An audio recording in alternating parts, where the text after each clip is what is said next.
All right, guys, let's get started. Let's do chapter 10 today. So it's called Measuring National Income. Now, the main focus of this chapter is on something called a GDP. Guys heard it before? What is it? GDP. GDP stands for Gross Domestic Product. Right? So GDP. Now, let's look at some definition first. Let's skip this. All right, so GDP measures the total income of everybody in the economy. So you want to look at which country produce the most goods and service, which country have the highest national income. Now, this is not the per person income, this is the national income. So which country have the highest national income? That is which country have the highest GDP. Any idea which country have the highest GDP? You said July, didn't you? No, this is per person. Oh, which country overall have the highest GDP? China. Yeah. So for the longest time, it was US. Since last year, China is now #1. So China has the highest national income. #2 is US. Any idea who's #3? Mexico. No. India. India is #3. Japan #4. But it doesn't mean that per person are rich. So China, even though they have the highest national income, per person income is pretty low. India is actually very, very low. India is still considered as a developing country. It's one of the poorest developing countries, but their per person wise is still very low. You have more people, but that means more slice of pie to divide. So if you look at how much money the country is spending out, that also equal to how much income the country will have. So for an entire country here, one person spending $1, that $1 is the income of another person. So if you compare to see how much is the national spending, that is also how much our national income is. So it's hard to measure how much our income is, but it's easy to measure how much our expenditure is, how much money we're spending on. So when we measure our GDP, because your income equals expenditure, very rarely do we ever measure our income. We usually measure how much is our expenditure, how much money are we spending out, and that will equal to how much your income is. So also as the economy, remember this, your income is equal to your expenditure. Makes sense? Let's skip this, not important. Let's skip all this. Okay. This is a complete definition for GDP. More detail. GDP says is the market value of all final goods and service produced in a country in a given time period. We call this GDP. So this definition has many components in it. The first part is says this is the market value. So for everything you produce, if you have a market value on it, that is part of GDP. So for example, if Picasso painted a painting, that will be market value at $20 million. That will be part of GDP. But if I paint a painting that's worthless, that's a waste of paper, and that's not part of our GDP. So the market value of everything you do, that's our GDP. And also, guys, any idea which profession is the most underpaid profession according to market value? Teaching. It's not teaching. So according to market value, which profession is the most underpaid profession in the economy?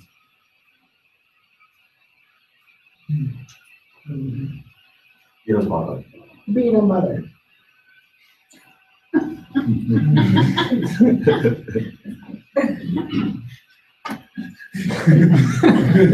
Well, he didn't qualify, so it must be a female job.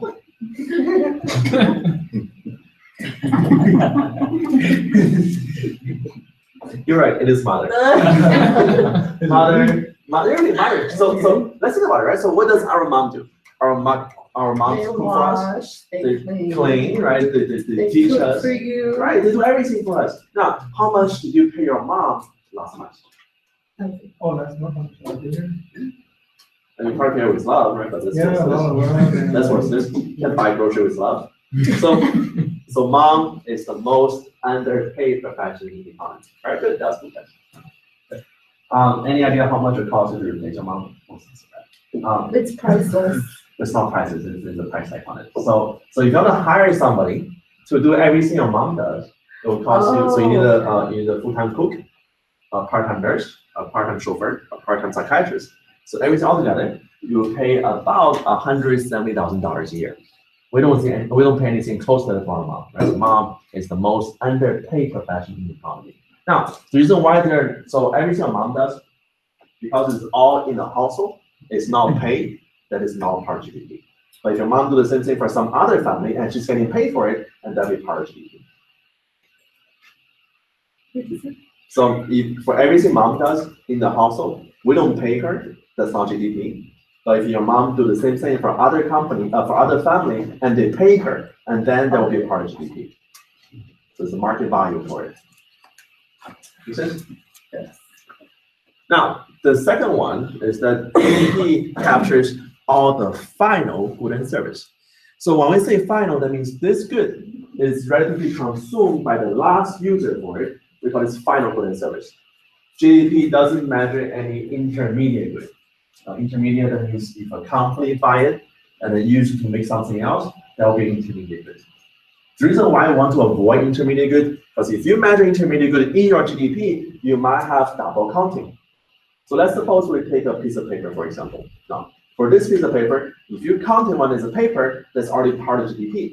But if a company buy it, let's suppose company take the paper and make it into a book, and then you count the book in GDP, and now the paper is counted twice. That's why we want to avoid double counting. So we don't usually measure how much our intermediate good is. We measure how much our final good is. So guys, is this bottled water intermediate good or final good? That's final good. That's final good, right? Because once you drink it, you cannot sell this anymore. What about iPhone? Is iPhone intermediate good or final good? Final good. Intermediate. Why is intermediate? Because yeah, but so if a consumer buy the iPhone, do they want to sell the iPhone again to somebody else? Yeah, sure. Maybe probably not, right? Not as new. No, as a used, yeah. but not a new. So once the consumer, once the consumer buy the iPhone, we don't use the iPhone to turn to something else, right? So that's why the iPhone should be a final good, but iPhone can also be an intermediate good. It depends on who buy the iPhone. Oh, that's the thing, and the intermediate good. Anybody here bought iPhone X? No, okay. So iPhone X is already coming out, but I think the new one has two models. It's a 64 gig, 256 gig. So the 256 one will cost about $1,200. If you want a just kidding. I'm not that cheap. Okay. Just kidding. So if a company buys the iPhone, let me show you a video. Let me show you how iPhone can be used as an intermediate good. Is it like those stores at the mall? You know, like in the middle of the mall? No, that's not. Because even those stores, they don't take iPhone into something else. They resell the iPhone. But if the company take the iPhone and then make it into something else, and then that's intermediate good.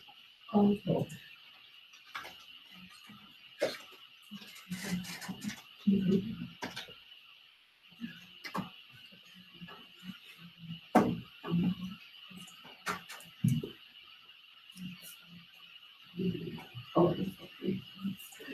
Password reset. Will it blend? That is the question.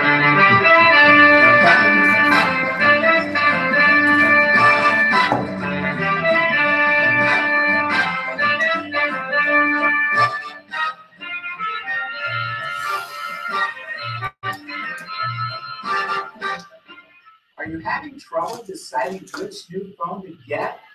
Yeah, neither are we. But we have two phones here, and some people are telling me they're having a hard time making up their mind. So I am going to help them out. Are we ready?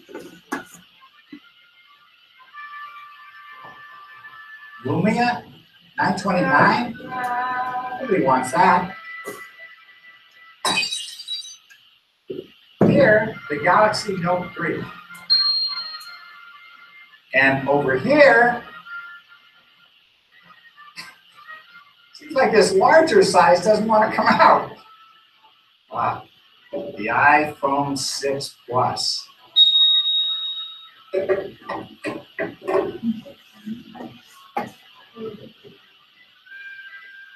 I think I'll press the Newton button. And over here, I think I'll press the who's copying who button. You're sure you want to see this?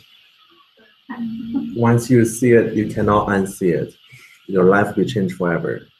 You want to see this? Yes. You're sure you want to see it? No. Okay, all right. I'll warn you.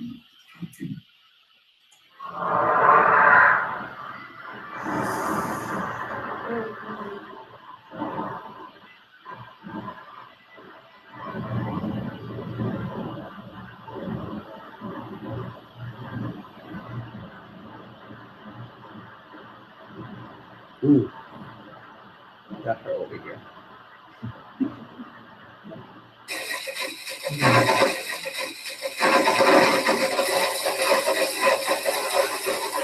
That is a good glitter. That's right.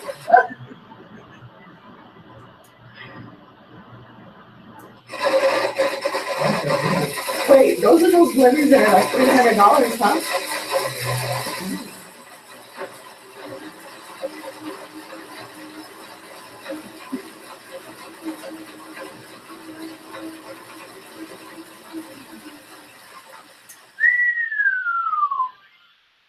Oh, phablet smoke.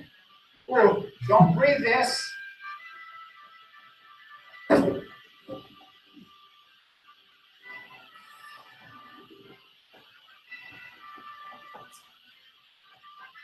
Where's the plus? All right, so in this case, if the Blender company buy the iPhone and they used to make a video, that is called an intermediate good. Okay, so guys, between final good and intermediate good, it's not about who this is, it's about who buys this good. If consumer buys this good, that's a final good. But the business buy and used to make something else, that is intermediate good. Make sense? So for GDPs, we only cares about all the final good, but none of the intermediate good. Because if the intermediate good, then it's capital company. We want to avoid capital company. Everybody got it? Yes. And then next, GDP measures not just the good, but also the service. So it's all the goods and service produced in the economy. So for good and service, now for US economy, this is especially important because for our US economy, 40 years ago, US economy was basically all manufacturers. Today it's half and half. So half manufacturer, half service industry. So not just how much iPhone you're producing, but how much service you're providing for the iPhone. So your cell phone service for AT&T or Verizon T-Mobile, that is part of service, and that is part of our GDP. So for US economy, about half of GDP coming from service industries.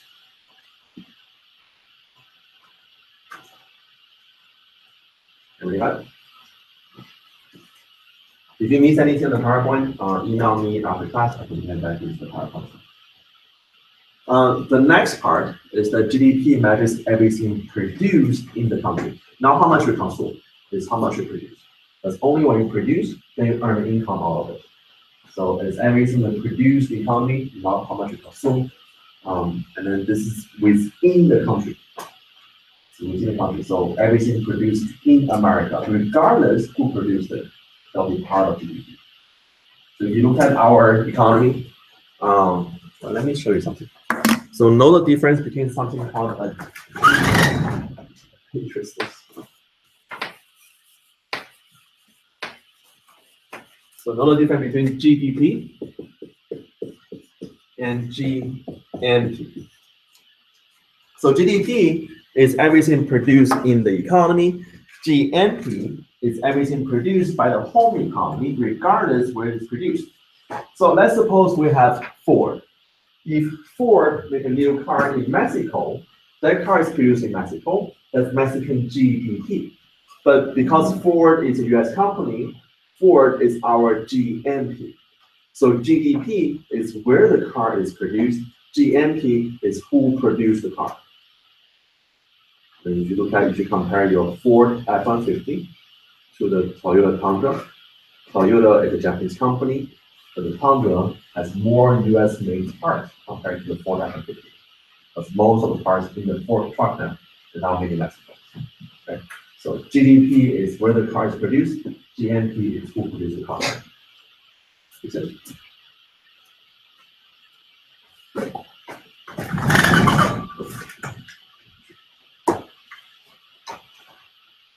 And last one, GDP is measured in a given time period. It's usually either 3 months or a year. That's how often GDP is measured. So that's why when we define recession or depressions, recession defined as 2 quarters of GDP lower. So GDP goes for 6 months, down, down, down, down, down, down. We call that recession. And then depression is defined as 4 consecutive quarters of lower GDP. GDP is measured in a given time period. To do a comparison for it. Have you got it? Yes. Now, for GDP, there are 4 components. There are consumption plus investment plus government purchase plus net export. That's your 4 components for GDP. And GDP is also denotes as Y. So Y stands for many things in the economy. Y stands for your income. Y in this case also stands for your GDP. So when you see this Y, then it's GDP. So Y equals to consumption plus investment plus government spending plus net export. That's the 4 components of GDP. So C plus I plus D plus NX.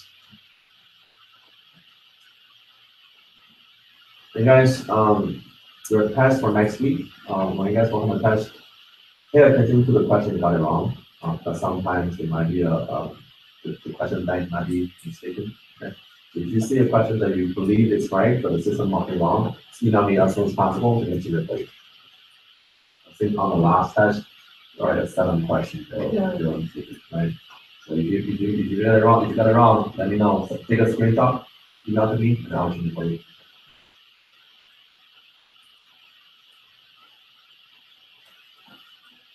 C plus I plus B plus NX.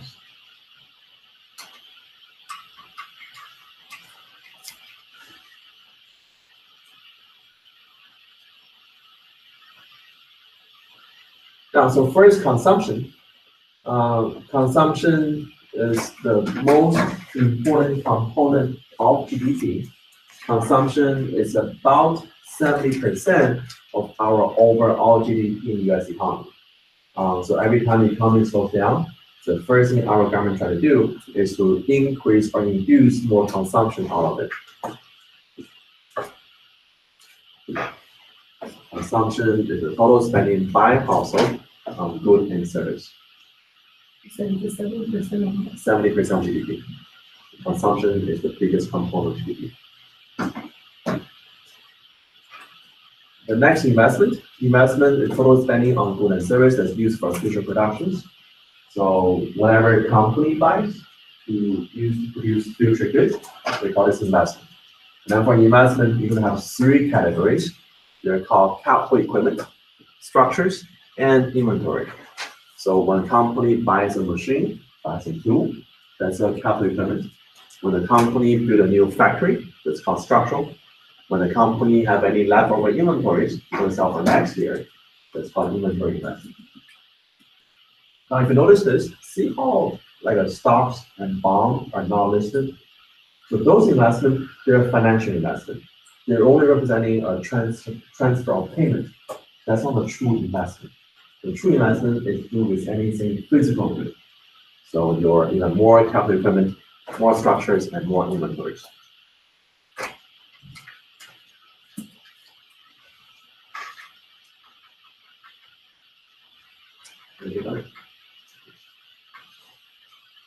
Any idea when is a good time to buy a new car?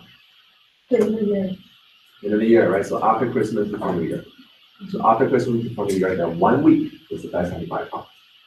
So one reason is because you're going to get a new model, a New Year model. And second reason is that the company tries to meet their goal for the year. And the last reason is that if the dealership has any old car carried over to the new year, the dealership must pay a tax on it. So you try to avoid paying the tax and also new quotas. That's why you want to sell the car as soon as possible. So the last week of the year, you can find the best deal on your car. All right, next is government purchase. Government purchase is all the spending by all level government, so your state, federal, local government.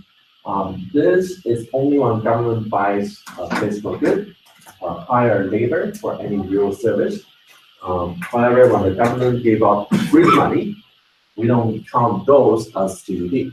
So those free money, we call them transfer payment. Now, the reason why they call free, because for those transfer payments, the recipient for it, they don't have to do anything in return. So for one example, Social Security. When the retirees get Social Security from government, they don't have to do anything in return. I mean, you don't see old people on the highway holding a sign that says Trump is good. So you see that, but it's for different reasons. Okay, it's not because they're getting the money for it, it's because they want to support Trump. So transfer payment is any service or benefit that our government give out for free. That's called transfer payment. Transfer payment is not part of GDP. We don't capture that, but that's just free money. But when the government decides to buy, let's say buy a new tank, and the government hire a new employee, that is government spending. That is part of GDP.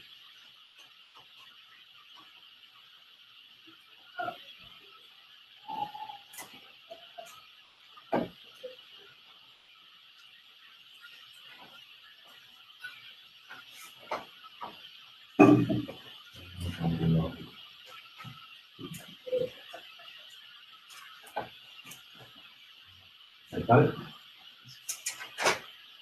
Now, last one is called net export. So net export is your export minus import. That is your net export.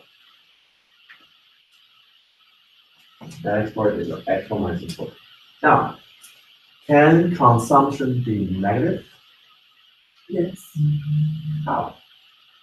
How do we have negative consumption? These are the products that the company didn't sell. Right? If the company didn't sell that, that's an inventory. That's a leftover inventory. Inventory is part of investment. How do we have a negative consumption? A consumption measures how much stuff we buy. So how can you buy negative stuff? Any idea? You know? Any idea, guys? Consumptions cannot be negative. Consumption is always positive. What about investment? Can investment be negative? Can investment be negative? Any idea? Either yes or no. That's good. Yes? All right, that's an instant. So what I do this one, whatever your instant is that. Okay? The answer is no. Investments cannot be negative. Investment is always positive. What about government spending? Can government spending be negative? No? Does it instant? Fine. So government spending is always positive too, but only for net export. Net export can be negative. And so if your import is more than export, then net export is negative. So everything else, the consumption, investment, government spending, they're always positive, but only for net export. And this one can be negative. Because anytime if your import is more than export, then net export becomes negative. Now for US economy, we have a negative net export. So we have more import than export. But if you look at economies like China, Vietnam, they have a positive net export, but they have more export than import. So everything else is always positive, but net export can be negative. Make sense, guys? All right, let's skip this. Skip this. All right, a little difference between our nominal GDP and our real GDP. So nominal GDP is your GDP measured in your current year prices. Real GDP is GDP measured in your base year price. Now, this is the difference. Let's suppose for our economy, all we do for the entire year, we're going to produce one marker. And for this year, we're going to sell this marker for $5. So which means for our GDP for this year is $5. Now next year, I'll produce the same marker, but the next year I will sell this marker for $10. So now my GDP becomes $10. So does it mean the economy getting better? Or it's still the same? It's still the same, because all you have is one marker. Or the price on it doesn't matter anymore. So your nominal GDP is the $5, the $10 difference when the price change. Your real GDP is only when you have this output change. There's two markers, then my real GDP will be changed. So GDP measured in the current year price, so it has the quantity change, has the price change. And the real GDP is only the quantity change. The price is the same. The price never changes. It's very simple. Every time you hear the term nominal and real, nominal is measured in money, real is measured in good. So think about the difference between your nominal income and then real income. So Timothy, let's suppose you're working at a full-time job now, and then the company pay you $1,000 per week. Is pretty good? $1,000 per week, that's not enough. After tax, after all the benefit, you still getting your paycheck is $1,000 per week. That's fine. Yeah, that's not bad, right? Let's suppose next week company says, oh, you're doing pretty good. I'm gonna double your salary. So next week, you'll be paid $2,000 on your paycheck per week. Feel better? Sure? Okay. Let's imagine the Timothy, once he makes the money and once he gets the paycheck, the only thing he buys are markers, nothing else. So the first week, when he was making $1,000 per week, the price for marker was $1 each. So for the first week, when Timothy received his $1,000 paycheck, he can buy 1,000 markers. Now, next week, Timothy's income increased to $2,000 per week. But at the same time, this marker price increased to $4 per marker now. So now with his new income, 2,000, he can only buy 500 markers. So is it better or worse off? It's worse off, right? Now, however, his paycheck is more, but how much he can buy with the paycheck is less. So the number on the paycheck, that is your nominal income. That's measured in dollar terms. And how many markers you can buy, that's your real income. That's measured in the real good. How much stuff you have, that's your real income. And the same thing goes with your nominal GDP and real GDP. So nominal is whenever the price change, measured in dollar terms, that's your nominal income. Real income, that we don't care about the price change, we only care about the quantity change. Whenever that change, it means the economy is getting better. Make sense? Yes. All right, so let me show you an example here. You're going to see the question like this on the quiz on the test. So you have a table, and you have different years. The question is, what is the nominal GDP and what's your real GDP? So let me give you a formula for each one. So let's do the nominal GDP first. For nominal GDP, so nominal GDP.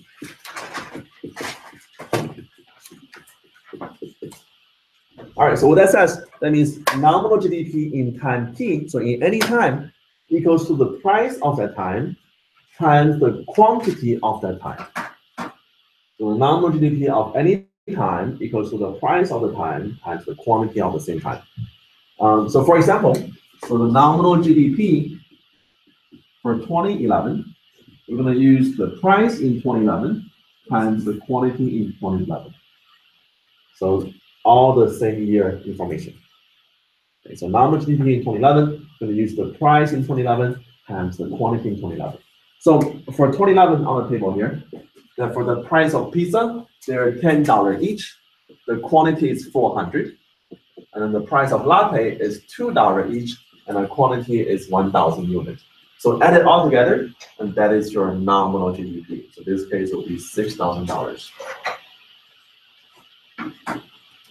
So take the price of each good times the quantity of each good plus the price of other good and the quantity of other good, all within the same year. That's your nominal GDP.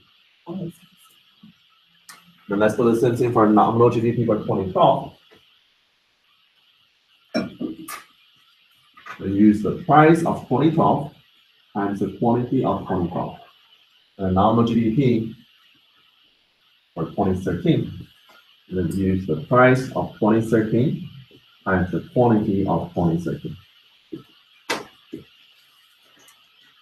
So for 2012, we're going to do $11 times 500 plus 250 times 1100.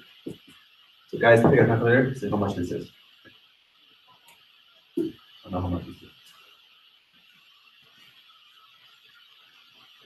The price of each year times the quantity of each year.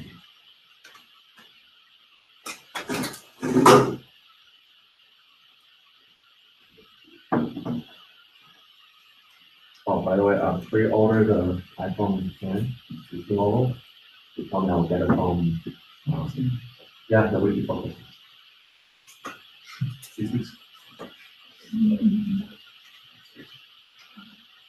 It's so expensive. What you can do with T-Mobile for iPhone 10, but it's only good for iPhone 10. It's not iPhone 10 for T-Mobile. You have a payment plan, you can always then do a 2-year plan or a 15-year plan. 15 years? Just kidding, only 2 years. Not a 15-year payment plan.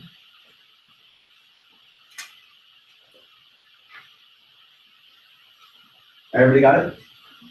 Yeah, so for 2012, how much is it? 8250. 8250. Okay. And then do the same thing for 2013.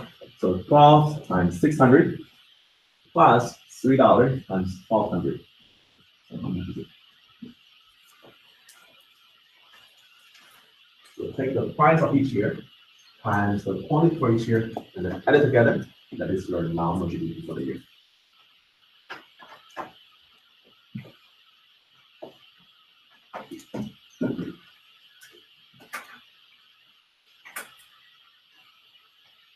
Oh, do you guys know how much it will cost you to replace the screen on iPhone 10 if you crack it?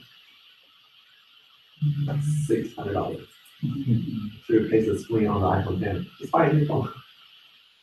So if you guys want to get an iPhone 10, make sure to buy the insurance on it. Okay? If you're doing crack the screen, you should pay for it. Who told you that? Apple. On the Apple Store, that's what we got. Don't bet you were the I want to do anything. So whatever you buy that iPhone 10, make sure to buy the screen protection. Everybody got it? Yeah. So what's 2013? 10,800. Yeah. Okay. So that's your nominal GDP for each year. Now, so if you look at the nominal GDP, that between 2011, 2012, 2013, the nominal GDP is increasing. That means supposedly the economy is getting better. But the problem is this. See how the price is increasing as well, right? So every year the price goes up. So which means that when this increase, part of the increase is because the price is increasing. Now for economy, we don't care about how much our nominal GDP is. We care about how much more stuff we have. So when this number changes, that's what we care about. So that's when we look at our real GDP. So for real GDP, let me give you a formula for it. You guys wrote this down? No, not yet. So write this down how we use it.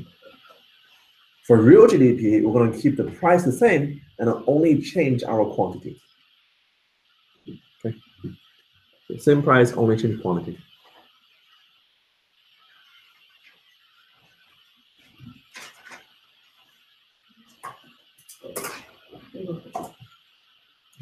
Everybody got it? All right, so for real GDP,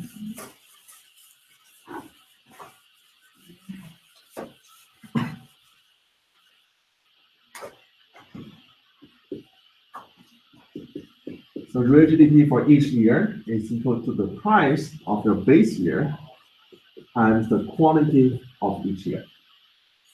So the price of base year times the quantity of each year.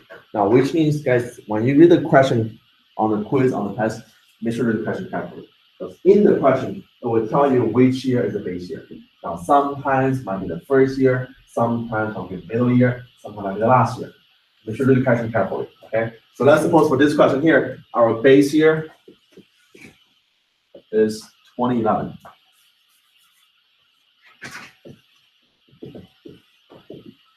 So let's find out what is our real GDP for 2011. Now, we're going to use our base year for this calculation. And the base year is 2011. We'll use the price of 2011 times the quantity of 2011. Now, next, for the real GDP of 2012. Now, for 2012, we still use the base year, which is still 2011. So this will be the price of 2011, but times the quantity of 2012. So see how the pricing will change? But the quantity changing that. Right? So for real GDP, this price is always the same. What changes is the quantity for each year. And then the real GDP for 2013, that will be the price of 2011 again, because that's your base year, times the quantity of 2013.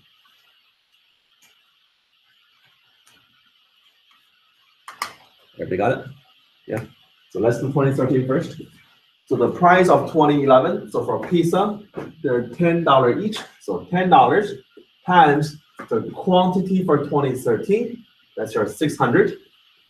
And then plus the price of 2011, $2 times the quantity of 2013, 1,200. You guys find out how much this is. So take your price of 2011 times the quantity of each year.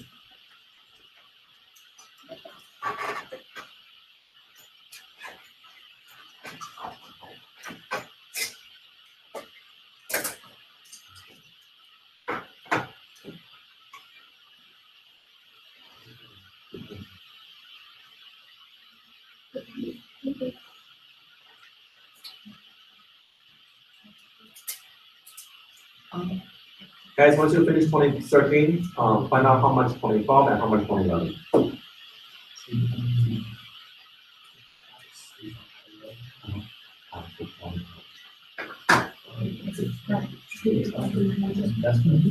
So the price never changed. So the price is always the base year, which in this case is 2011, times the quantity of each year. The quantity will change 2011, 2012, 2013, but the price are always the same in the base year.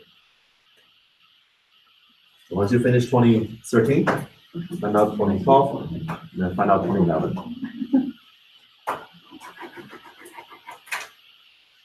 Okay, guys, for your discussion grade, so for all the discussions, I'm working on it, trying to create our discussion, give me some time. Okay, so if it's not finished by today, it's not by tomorrow.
Well, guys, the schedule is about to come out for next semester. If you guys plan to take Econ 2302, so I'm supposed to teach Econ 2302, but the department talked to me, my chair talked to me last week. She told me that because I'm passing too many people for 2301. We can only teach them still kids. Okay. So the only condition is if I fail 20% students, I'll be able to teach them. That's not right. So yeah, so I do teach 2302. It is online, but it will be the same format as this semester. Because all we do, we're gonna do the same online stuff, but we're gonna have face-to-face tutoring just like this today. So for next semester, it will be on Tuesday too. So, and also it will be on Tuesday afternoon. So sometime between 2 to 4 o'clock. I'll let you know which time it is. It won't be over here anymore. So next semester we'll be moving close to Kiwon campus, but they ran out of room. So we're gonna do the tutoring next semester at Pasadena campus. It's not that far from Kiwon. It's better than over here. Okay. So if you guys want to sign up early. All right.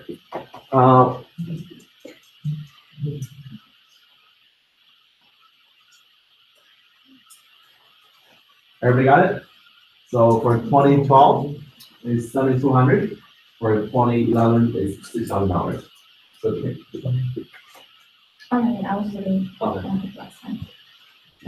Everybody got it? Yes. Very good. Now next time, you can write it a little smaller than the perfect. Okay. So now, when it changes, see how the price here, $10, $10, $10, $2, $2, $2. So the price is all the same. But now the only thing changes is the quantity. So now this real GDP will tell you how much more stuff we have in the economy. Make sense? You guys, on your test, on your quiz, you will see questions like this. So I'll give you a table, and ask you to find out how much is our nominal GDP and how much is our real GDP. Now, the difference between the two is that your nominal GDP has the quantity change and the price change. But for the real GDP, the price is the same, only thing changes is your quantity. So if you imagine the two against each other, we can find out how much our price change is. Now, any idea what do we call this price change? What is it? Inflation. Very good. So for GDP between nominal and real, we can use those to find out how much our inflation is. So let me show you how to do that, okay? So first, we need to find out something called a GDP deflator.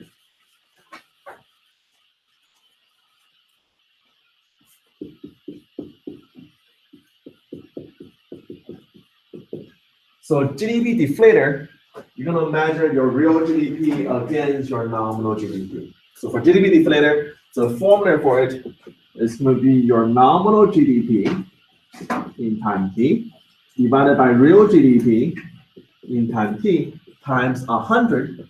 That is your GDP deflator. It's basically a comparison between the nominal GDP of real GDP in a given year. That's called GDP deflator. So guys, for 2011, deflator in 2011, how much is our nominal GDP for 2011? Check your notes. How much was the nominal GDP for 2011? 6,000. So 6,000 for nominal in 2011. How much was our real GDP in 2011? 6,002, right? So 6,000 over 6,000 times 100. Your deflator for 2011 is just equal to 100. Now, guys, remember this. The reason why it's 100 because your 2011 is your base year. Okay, so for any base year, your deflator is always 100. Now, for 2012, it will be different. So for 2012, how much is our nominal GDP for 2012? 8,250. How much was our real GDP in 2012? 7,200. Yeah. Times 100. So guys, find out how much this is. How much is our deflator in 2012?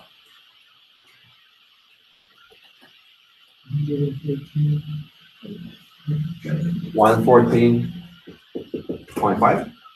Yeah. More or less. Okay. Then guys, on your own, find out deflator for 2013.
One second.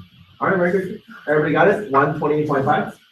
Yes, okay, very good. So this is our deflator for each year. Guys, on your paper, write down how much is this. Okay, write down the numbers. We're going to use those numbers from next calculation. Write them down. This is the 2011 deflator is 100, 2012 deflator is 114.5, and 2013 is 128.5. Write those down. We'll use those numbers for next calculation. All right, so the next step, we're going to use our deflators to find out how much our inflation is. So for the inflation numbers, inflation is always a comparison between 2 years. They compare the inflation between 2011 and 2012 or 2012, 2013. So for the inflation formula, so inflation for time t equals to your deflator in time t minus the deflator from last year, so time t minus 1, divided by the deflator from last year, t minus 1, and times 100%. That is your inflation formula.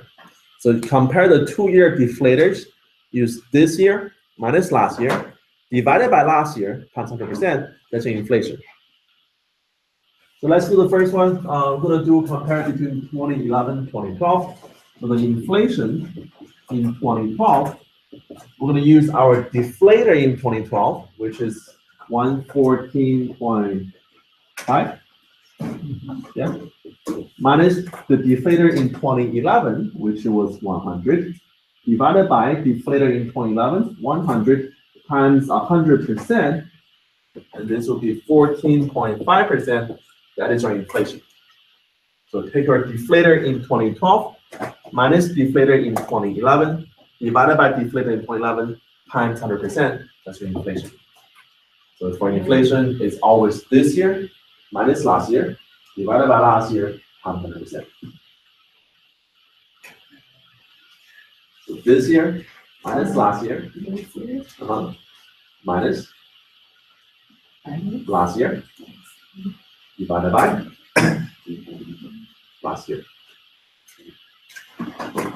This year minus last year divided by last year. This is all deflators. Okay, this is all 100%. So your inflation is a percentage. 100%. This year minus last year divided by last year. And then for inflation in 2013, I'm going to use our deflator in 2013. How much was that? 128.5. Subtract the deflator in 2012, right? Because it's looking for 13 now. So 13 last year, 2012. So that was 114.5 divided by 114.5 and times 100%. That's our inflation in 2013. So,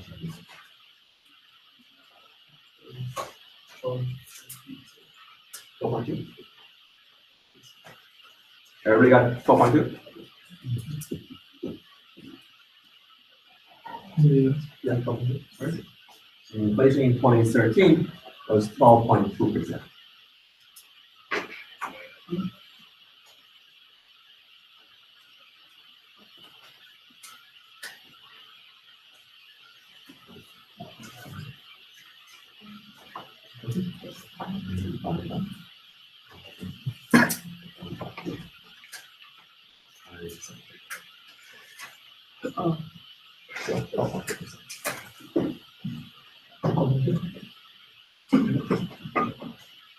Everybody got it? All the steps, right? Yeah. If this give you a headache, don't worry, it's not going to So 4 steps. First step, find out what's your nominal GDP. Second step, find out what's your real GDP. Third step, find out the deflator. And last step, find out what's your inflation. So first step, you're gonna follow on the this. Okay. So nominal GDP, real GDP, deflators, and inflation. 4 steps. Any questions? No?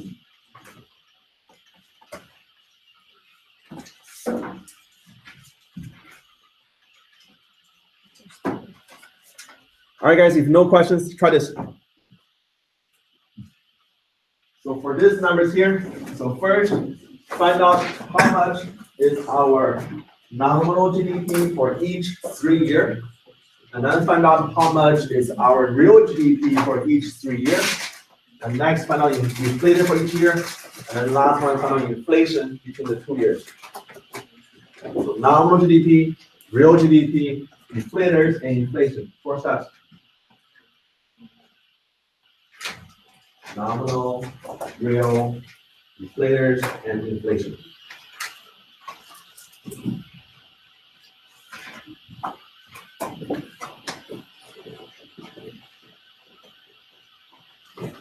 Now it looks a little different than before, but it's the same format. So for nominal, use the price of each year and the quantity of each year.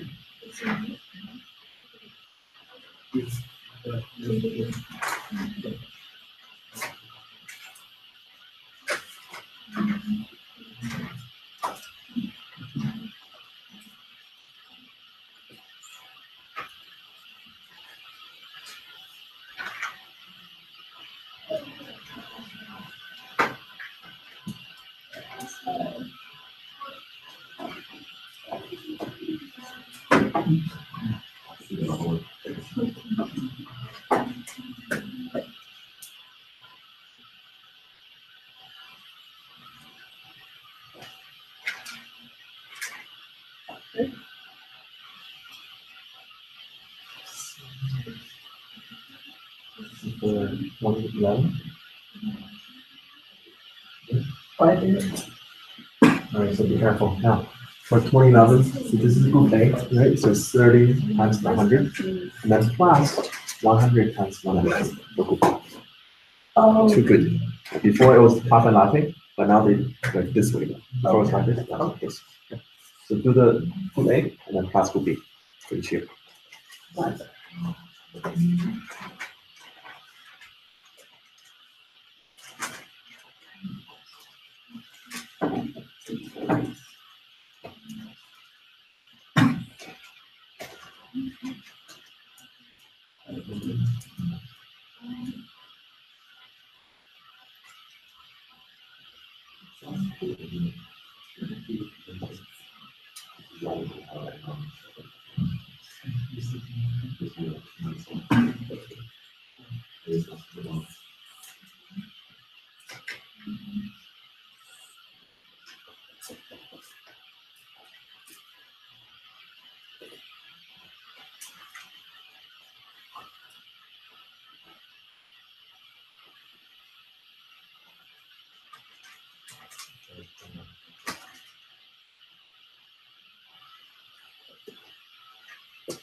Guys, be careful with the numbers. You can make one mistake every time up in the wrong.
What about 2030?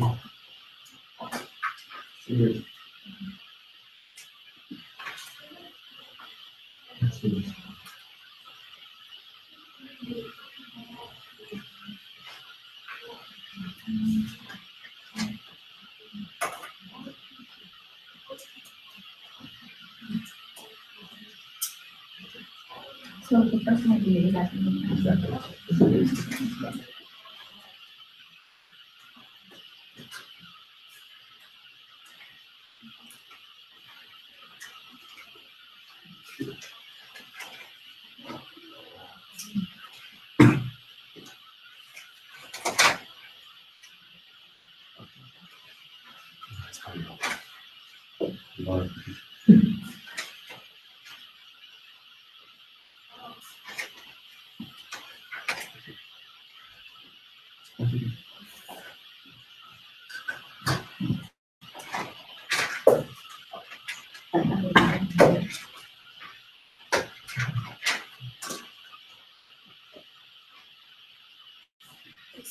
All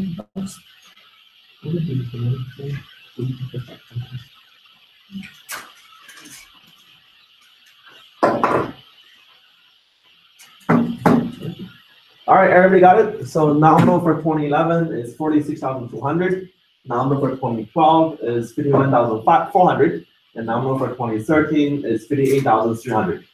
Everybody got it?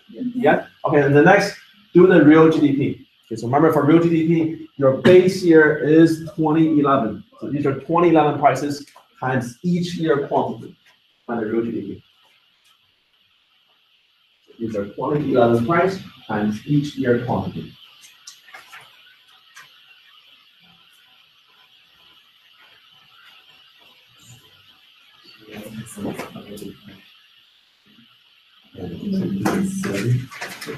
Let's talk about 2012. Prices on level. So 30 times 2012. 1,000 and cost 100 times 200 times 2011.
Oh, Christmas events.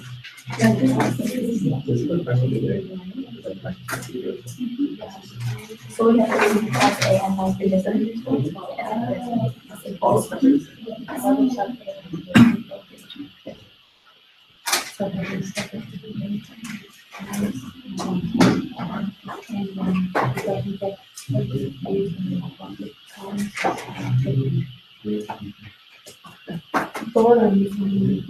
Sure, yeah, let's see. Where is it? Oh, that's really good. Do better now. Just erase down the reading in the morning. Okay.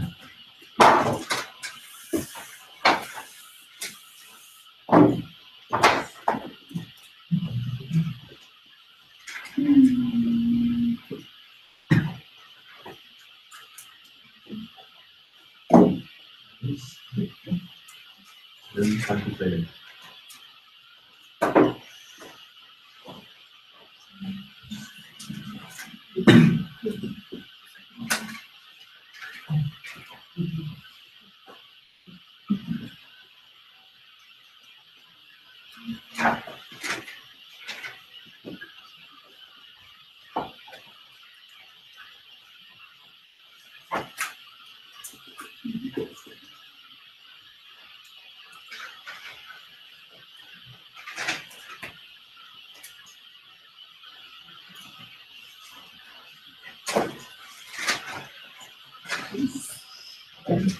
Yes. Only the information on the document.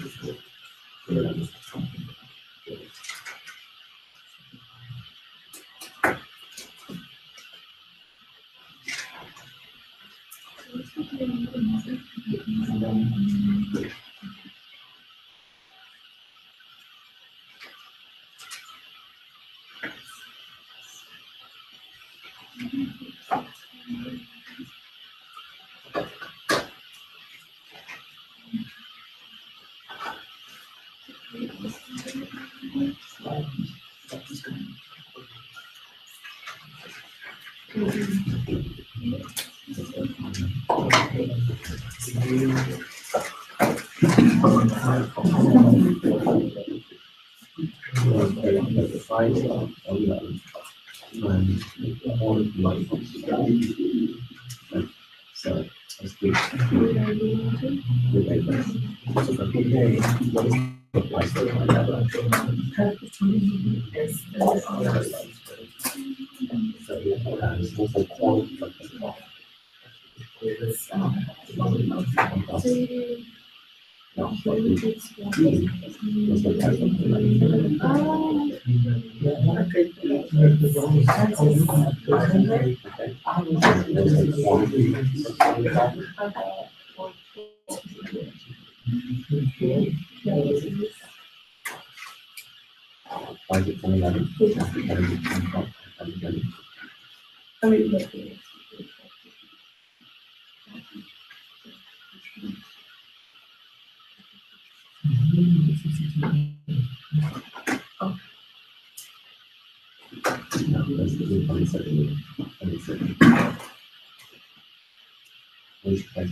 So you can take it.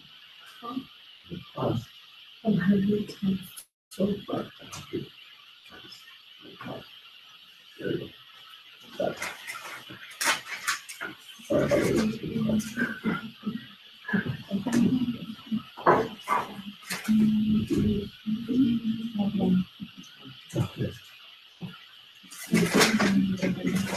All right, everybody got it on the board? Real GDP. All right, so for 2011 will be the same, 46,200. 2012 would be 50,000. 2013 is 5,200. Everybody got it? Yeah. Any questions? No. Okay. All right, and then next, let's do our deflator. I know it's deflator. Okay. So for deflator, use our nominal divided by real times 100. That's a deflator.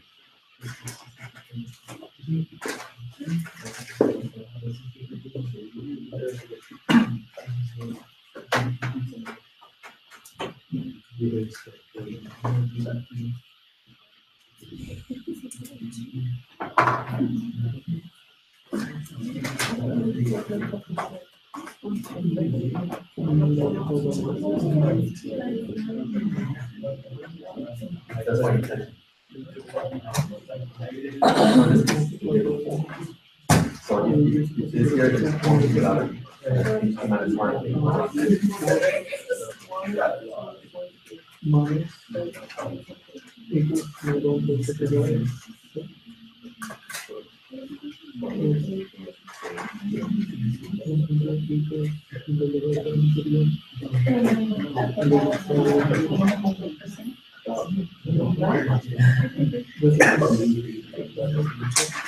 Oh, this is a nice.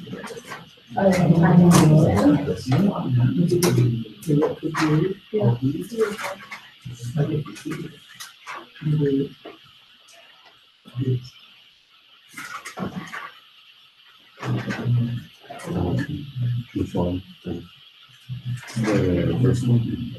Not that one. It's two. That one.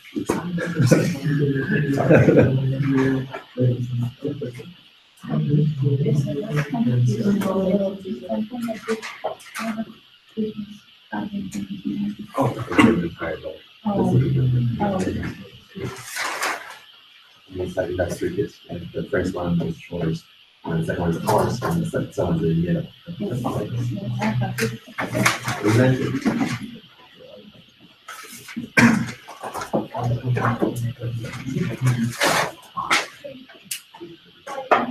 All right, thanks so much.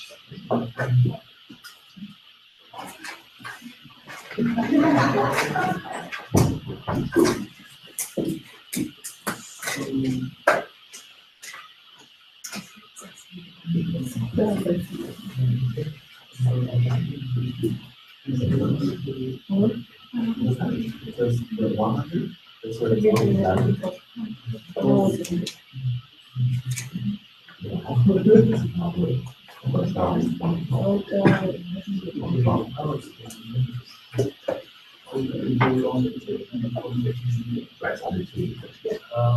Guys, we cannot find 2011 inflation because we don't know what 2010 is.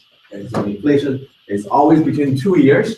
So for this question here, we can only do inflation for 2012 and 2013. So from 2011, we don't have 2010 numbers.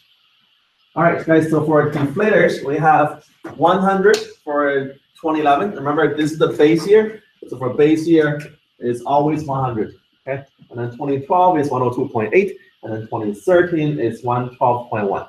Everybody got it? Yeah? All right, and then keep going, doing inflation. Find out what the inflation is.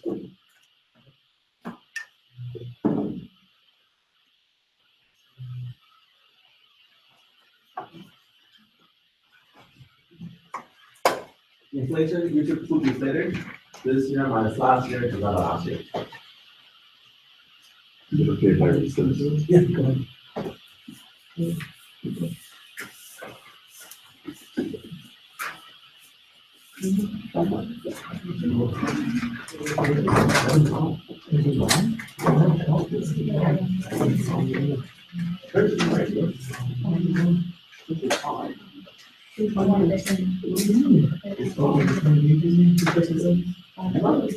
seriously wrong.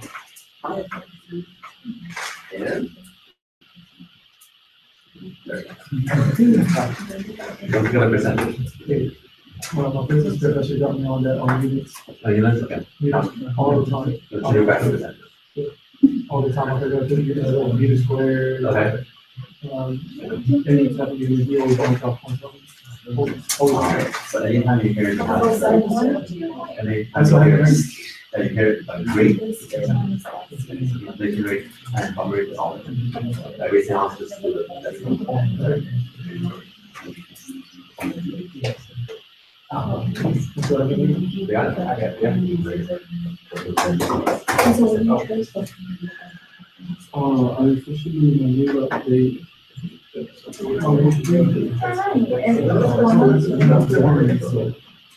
is that the new law? Yeah, I'm not only. Right, so 102.8. Did you like to know?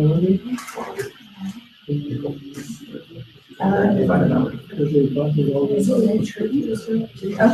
And so 60 dollars, so that is 36.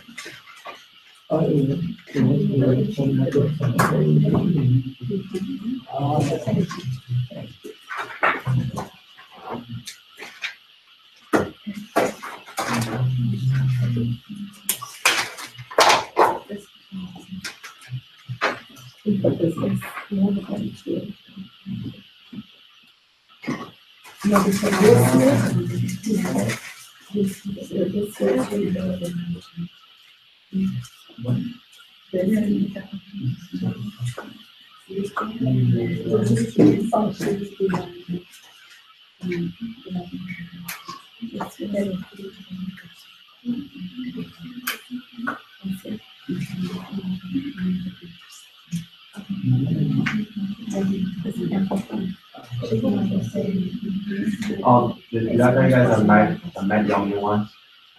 No. Met Young once. Yeah. So, like probably 10 years ago, in Canada, and I was sitting down eating my food. This guy coming here, like, you know, I come like before. Yeah. Oh, he didn't know anything about it. I'm so oh, that's not.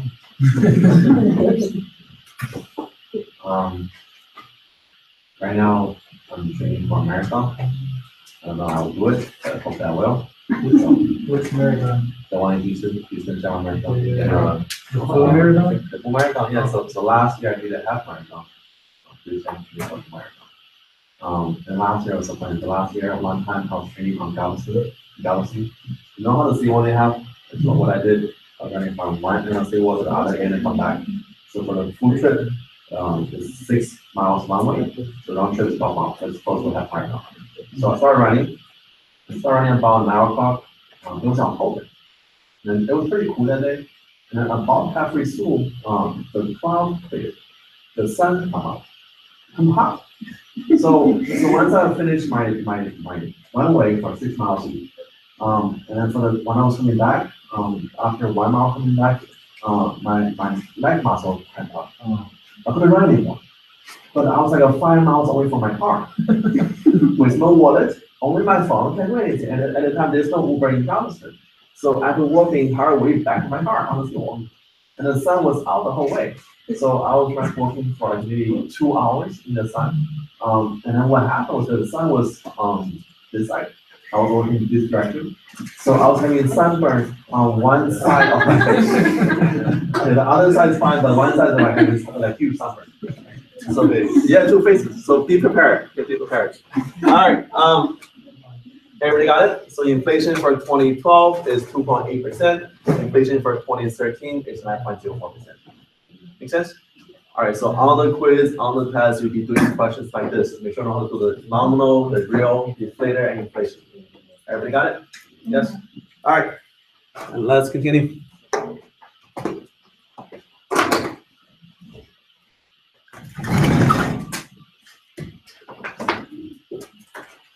Let's get this, already did it. All right, so last slide for chapter 10. So what GDP doesn't measure. So first, GDP doesn't measure the quality of environment. Now, the environment is important for our health, important for the economy, but GDP does not measure the quality of the environment. So sometimes if you have a higher GDP, you probably will have a worse environment. And that was the case for countries like China and India. And especially for India and China today, the quality of the environment over there is very bad. Even though the economy is improving, the GDP is improving, but the quality of the environment is going down. You guys how bad the quality of air is in Beijing? No. So in Houston, we have one of the worst air quality in the country, but still our air quality is much better than Beijing. So the difference is in Houston, we're all spread out, right? It's very flat. So whatever pollution we have is all dispersed to other areas. But in Beijing is like LA. The surrounding the city, you have mountains surrounding the city. So it's like a bowl. Whatever dirty air you have, whatever pollution you have, is all trapped in the bowl. So Beijing air quality is very bad, and then sometimes they have a huge smog. You cannot see more than 30 feet in front of you. So in those days, really they didn't call it smog. They just called another fog. But that was smog. So in Beijing, to change this, to fix air quality, they would limit how many cars can drive every day. So your license plate, the last number on the license plate, will determine which day you can drive your car in the city. So normally during the weekdays, from Monday to Friday, 2 numbers cannot drive. So let's say Monday is 1 and 6. So if your car number ends on 6, you cannot drive on Monday. And then Tuesday be 27, and then Thursday, Friday, so on and so forth. Now, if the pollution is very severe, they would do an odd number and even number. So suppose that today's pollution is very bad, and we say today, only the numbers end with odd number, you can drive a car. If the car number is even number, you can drive a car tomorrow, not today. Okay? And also in Beijing, They do that in Mexico. Mexico too, Mexico City. even odd. And then also in Beijing, if you want to buy a car, not only do you need money, you also need a ticket, a lottery ticket. So you put your name in the lottery system, and then every month they'll draw your name out. So if your name is get picked, you have 3 months to buy a car. So otherwise you don't buy a car. All right, and the next, GDP doesn't measure any leisure time. So if our employees take time off to enjoy ourselves, GDP doesn't matter that. Okay, so it's not perfect action for how good our economy is. And the next, GDP doesn't measure any non-market activity. So we talked about this before. Everything your mom does is not measured in GDP. And also GDP doesn't measure how equitable your income distribution is. So let me give you an example. Okay? Let's suppose for our economy, we only have 2 people, me and Timothy. Let's suppose for this year, Timothy made $1 million. For this year, I made $10,000. So what is our average income? It's more than $500,000, right? So you write 1 million plus my 10,000 divided by 2. That's $500,000 plus 5,000. So the average income is over $500,000. Do I feel rich? No, it doesn't, and it has nothing to do with me. I only make $10,000. So even though your GDP is increasing, it doesn't mean every single people in the country is better off. And then more than likely that when GDP goes up, you're gonna have very few people who's getting very rich, and then everybody else getting very, very poor. So one example for that, look at India. India today, you have a huge number of poor people, and only a few number of people who's getting very rich. And the same is happening in China. In Mexico too, in Mexico. So many of the developing countries, they have this income gap, a huge income gap. And this gap is getting bigger, bigger, bigger, bigger, bigger as the economy improves. Make sense? Yes. And then one more thing that GDP doesn't measure, it doesn't measure any activity that's happening in the black market. Like what? Like drugs. Like drugs, right? Like drugs. Because imagine if you're the Mexican government, you're gonna find out how much stuff we produce in the country for the entire year. Now they produce a lot of marijuana. That should be part of GDP, right? So imagine if you're the government and you call each truck dealer and says, hey truck dealer, how much marijuana did you sell last year? And they won't tell you that, right? So those non-market activities, which is black market, we cannot measure it. So any idea which country in the world have the highest unmeasured GDP? Mexico. Not Mexico. China? Not China, not Russia. Colombia. All those cocaine they have, and those are very valuable assets, but they're not reported. Okay, so they're not part of GDP. Make sense? Oh, So what would happen if they legalize that? legalize cocaine? Wow.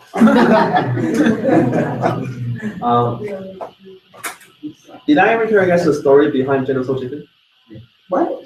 Did I ever tell you why it's called General Tso chicken? No. So General Tso chicken, by the way, you can only find it over here in China. Okay, so this dish was invented in San Francisco. So this General Tso chicken is named after a general called General Tso. General Tso was around in the 1800s. He was famous for killing a lot of white people. Okay, so the dish you like is named after a guy who killed a lot of white people. Now this is what happened. So in the 1700s, the government of China decided to close the border. So there, at the time, China was the most developed country in the world. So China's thinking like this: I don't need anybody else. I'm pretty good by myself. We have everything we need over here. We're gonna shut out our border, so no foreigner can come to the country. So that was the time. And then slowly China opened up the border. But by the time China opened up the border, China was already lagging way behind everybody else. So when China started doing trade with other countries, China was doing a lot of trade with a country called UK, the British. So China was selling tea to British. China was selling silk to British. China was selling the plates to China to British. So in the eye of the British, they're thinking that the British are buying so much from China every year, but China is not buying enough from the British. So there's an unbalance of trade. So the British every year, they're sending more and more gold to China to pay for all this good they have from China. So the British is thinking, we need to get the money back. Because if we keep doing this, they eventually be running out of gold for the empire. But there is nothing the British has that China wants to buy, except one thing. The British realized that in a region called Afghanistan, they produce something called opium. Opium is a byproduct of marijuana. It's a very strong byproduct of marijuana. So the British were selling opium to China. It's very addictive. It's a highly addictive drug. A lot of people was on this addiction over there in China. So the government of China decided, we need to stop buying opium. We need to ban opium in China. So make drug illegal in China. So this General Tso took up the case and then destroyed all the drugs in China. And the British actually declared war on China. And General Tso led the army to fight against the British. Now, in the end, they didn't win. They lost the war. That's why you look at Hong Kong. Hong Kong was a British colony for 100 years.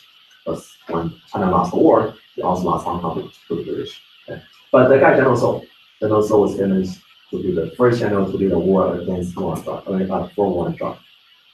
Makes sense? That's good. And then even today, a lot of farmers in Afghanistan, they don't produce corn or soybean, they produce opium. Opium, even though it's illegal in Afghanistan, the opium can sell for more money on the black market. And opium is #1 financing tool for Al-Qaeda. That's what they sell to make money off. So for U.S. military, the rule of engagement for U.S. military is that every time when the soldiers go to the countryside, when they see a field of opium, they need to burn it on site. So they just burn it on site. So this is what's happening for the last 5 or 7 years. Every time when a soldier find a field of opium, before they burn them on site, they will call all the other companies over here. So all the soldiers will go to the one side, everybody is standing around the field, and they will burn the opium in the middle. Why is that? Because they want to get high. The smoke is getting high off the smoke. Make sense? Yes. All right. I think that's it for this chapter. All right, guys, that's it for this chapter. Okay. So go home, do your chapter 10 quiz. Next week we do your exam too. Okay. So for next week, remember you have a choice. You have a chance to have one more try. So come here in person on Tuesday, you can take a face-to-face test, and then you can also take 2 more tries online test. Okay? Yes. What if you took your in-person was still on the digital? So that grade wouldn't affect you. So what's counting is the exam 2 grade. So whatever the highest, that's already counted for. Oh, also guys, one more thing for those who this paper. Guys, before you go, sign for me, okay? Over here. Guys, now for those who need to fix it last week, I haven't added 3 points in there yet, but I will add it today. Okay.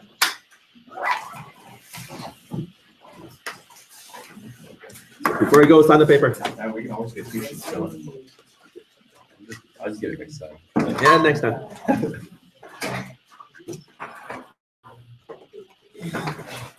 You have the test from the test from a couple weeks ago.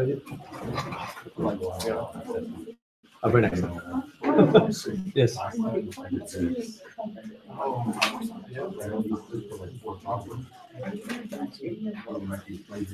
Definition, that's it.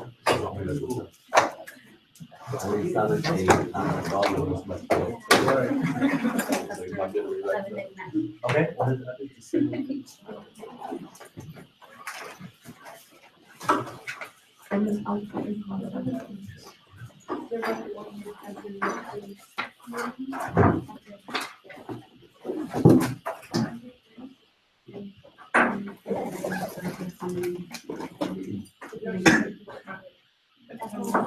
So this is the price floor.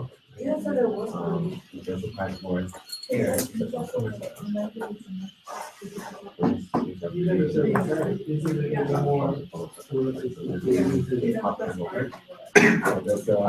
5 to 65.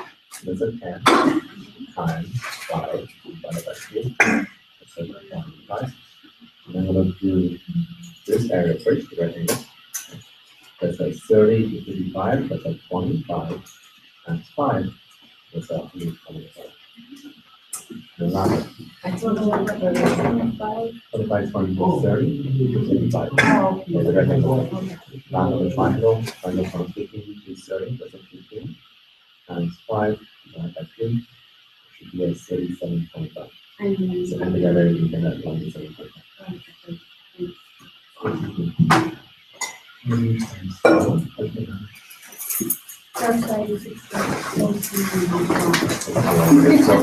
there's a consumer producer, okay, so add up the area.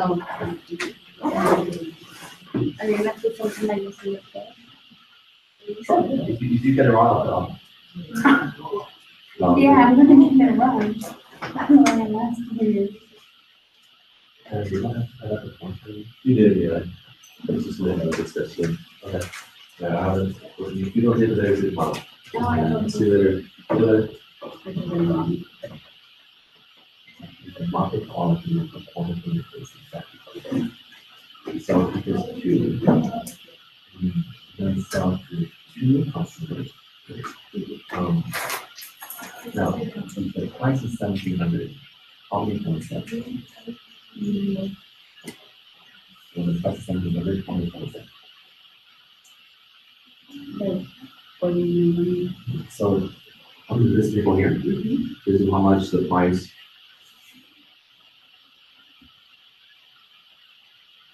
Oh, this is the supplier. Oh, so if the price is 1,700, how many people here want to sell it? Everybody, right? So when the price is 1,100, how many want to sell it?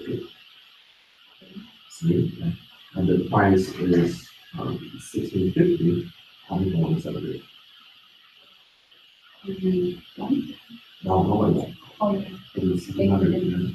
I'm sorry, you'll be like one.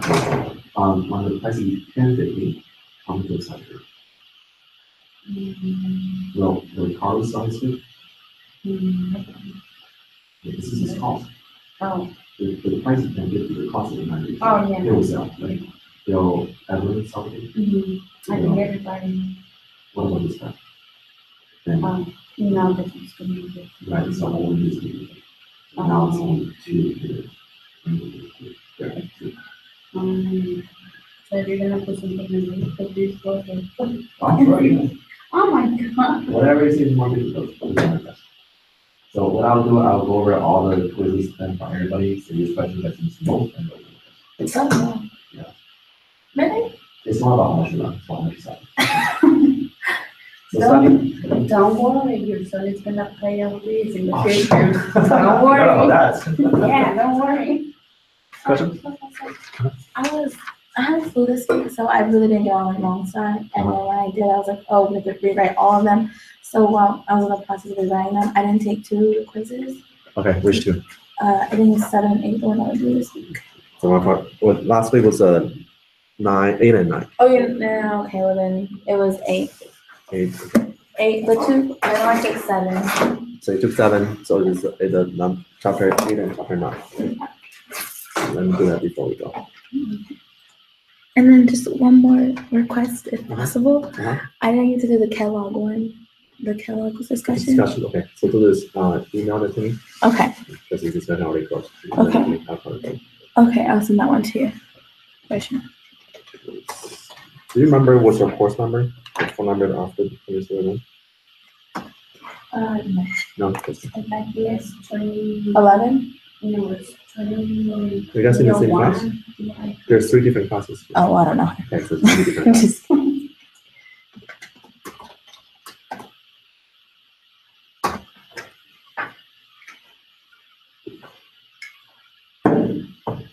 did you go to the parade? No. No. My daughter's been No, my cousin worked like in front of Oh, the yeah. parade in Uh-huh. the Allen Center. Okay. And he was like, no, it's crazy. Yeah, so many It's people. so Yeah. crazy. It's like 1 million people there. Yeah. There's I also think supposed to be it was 500,000 seven- people Yeah, there. no, 700,000. Thousands of a lot of people. Yes. And then we went to Macy's on Friday. Mhm. What's his name? Carrera was there? He was not. Oh, yeah. Which race he's? Galleria. Really? He's But the so- thing is, I couldn't even see him. Yeah. So many people there. I mean, the guy's not very short. Yeah. Yeah, my He's very husband, tall. my husband said that there were like a lot of bandwagons and. Oh, yeah, Yeah. of course, yeah. Yeah, a lot of people are buying shirts. All right, what's the last name? Cruz? It was ridiculous out there. And of course, it had to be the most humid day ever. Yeah, it was so hot. It was sticky. Yeah. And the people waiting over there at the night. At night, yeah. 3 o'clock in the morning. You guys get front row seats. Yeah, it was. It's not worth it. I thought it was worth it. And, You live close to the parade, no? Yeah, it's like a 5 minutes or 10 minutes from me. and you didn't go? I didn't go. Well, if you were to take your children, it's a bit more of a hassle. Because I took my niece with me and she was just not having it. No, like for me, if the daughter's going, I'll definitely go. So you live in Midtown, Get then? down, huh? Yeah.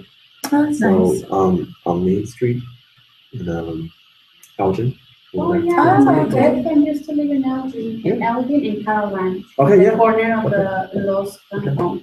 Yeah, my cousin, he lives in Caroline, and I think it's like he bought like a condo there or something like that. Yeah, there's a lot of townhomes in that area. I think it used to be a mansion and they divided it up into like townhomes or whatever. And like as much as he paid to live in like it was like a 1-bedroom apartment, it's just like ridiculous. Like he's like, whoa, crazy.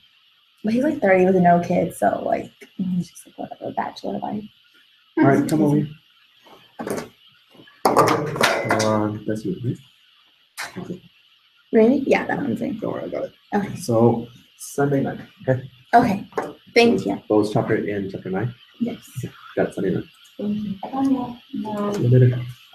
I have another question with chapter 9. Okay. Mm-hmm. No problem. Let me do this first before I forget. Did you finish everything when you finished everything? Oh, of course, there's this.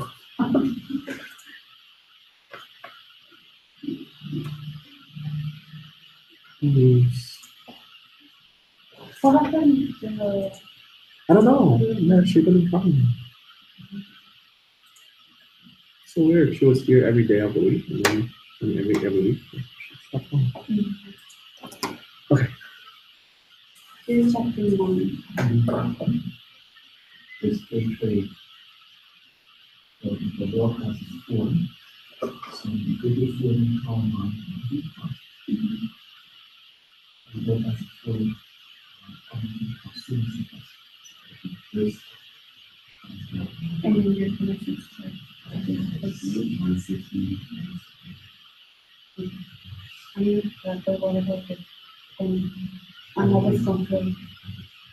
And what about because I got confused with the password to the subjective from this and then the quantity. So what is this? This is the quantity supply of quantity kinetic and this difference. Okay, so to do the consumption first, I don't care about this part, it's gonna be on demand. Oh, okay. Okay. Thank you. All right. And you said that for next semester, the class is gonna be on Tuesday. Right, so we're gonna do the same thing on Tuesday. Because I'm gonna take another class and it's on Monday and Wednesday from 8 to 10 in Okay. the morning. So you'll be fine Tuesday. Okay. So yes, so right now it's gonna be Tuesday. But if it does change, we'll be changing to Thursday. So the Tuesday is okay. So you'll be fine. Okay, yeah, because the other classes that I wanna take is on Monday and Wednesday, either 8 to 10 or 10 to 12. Which class is that? Calculus 1. Calculus. Yeah. So yeah, you'll be fine, don't worry. But sign up early, so those classes fill up fast. Yeah, and for next test is gonna be, can we bring the paper? Just like before, one page notes. One Okay, page notes. yeah, you wanna see my note for test 1? Yeah, I saw that. It was good. Yeah, I saw that. It's good. Right, It's my- smaller. No, it's my husband. Your husband did it for you? Yeah, because my wife is and that's is How long did it take? like another. It's in American. Yeah, that's why for next test and the next test. Yeah, let him do it for you. Let him do it for you. Yeah, thank you. No problem. All right, so for everybody else who's still watching now, does anybody have any questions before I finish? Let me see that everybody who's here. See you later. Restauranta's here. I have Brianna, Gabriella, Raimondo, Danny, Tiffany, Kim, Yasmin, Sarah, Makala, Anna, Stan, Edgar, Charel,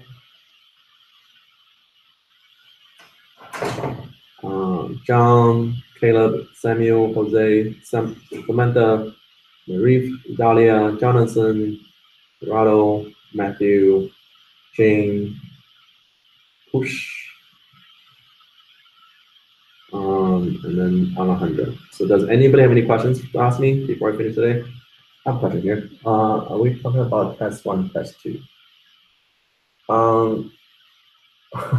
So next week will be test 2. So for test 2, Same offer stands, guys, just like before. So you can either take all online. So I'm gonna do the test online just like before. You have 2 tries.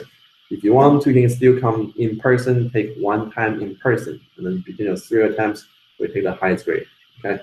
So I hope to answer your question. So does anybody else have any question to ask me before we finish? Any questions? All right, guys, if no question. Yes, so test 2 next week. So next week is their test. Cover chapters 7, 8, 9, 10. So 4 chapters. Any other questions before we finish? Almost finished here.